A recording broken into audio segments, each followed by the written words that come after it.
নমস্কার। আজকের এই ভিডিওর মাধ্যমে আমি আপনাদের দেখাবো শিল্পসাথী পোর্টালে আইডি এবং পাসওয়ার্ড তৈরি করার ক্ষেত্রে কি কি লুপ হোল রয়ে যাচ্ছে। কিছুদিন আগে পর্যন্ত এই শিল্পসাথী পোর্টালে আইডি পাসওয়ার্ড তৈরি করার জন্য জাস্ট আমাদের ফোন নাম্বার আর ইমেল আইডিটা দিলেই আর নিজের পছন্দ মতো একটা পাসওয়ার্ড সেট করলেই কিন্তু সেটা তৈরি হয়ে যেত।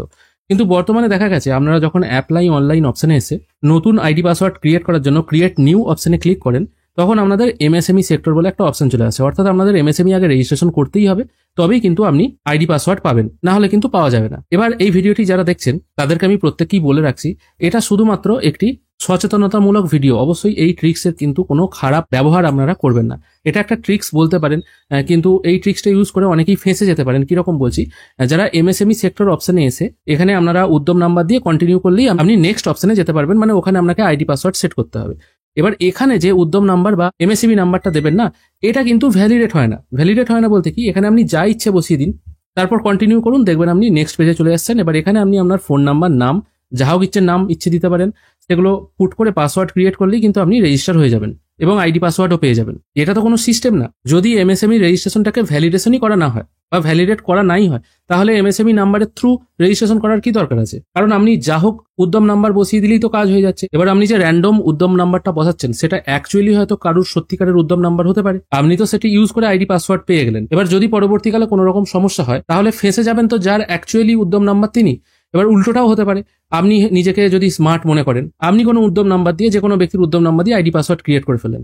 এবার অন্য আর একটা কেউ ব্যক্তি আছে, তিনিও হয়তো কোনো র্যান্ডম উদ্যম নাম্বার দিতে গেলেন, সেটা হয়তো ভুলবশত আপনারই হয়ে গেল, সেক্ষেত্রে আপনিও ফেঁসে যেতে পারেন। তাই এবার এখানে আমি একটা কথা বলবো, এবার এই শিল্পসাথী পোর্টাল তো সাধারণ মানুষ ইউজ করেন না। সাধারণত যারা ট্রেড লাইসেন্স তৈরি করেন, সাইবার ক্যাফে আছে যাদের, তারাই এই কাজটি করেন। তাই আপনারা যখন এই কাজটি করবেন, যদি কেউ ট্রেড লাইসেন্স করতে আসে, তাকে আগে জিজ্ঞেস করে নেবেন যে তার উদ্যম রেজিস্ট্রেশন আছে কিনা। যদি থাকে, তাহলে তার উদ্যম দিয়ে আপনি একটা আইডি পাসওয়ার্ড ওপেন করে কাজটা করে নিন। আর যদি আপনার মনে হয় যে তার কাছে কোনো উদ্যম নাম্বার নেই বা এমএসএমই রেজিস্ট্রেশন নেই, তাহলে তার আগে এমএসএমই রেজিস্ট্রেশন করুন, আইডি পাসওয়ার্ড ক্রিয়েট করুন, তার উদ্যম দিয়েই তারপর তার কাজটি করুন। সেক্ষেত্রে একটু সময় সাপেক্ষ ব্যাপার চলে আসছে, কিন্তু কিছু করার নেই। এটাই কিন্তু সব থেকে সেফ উপায়।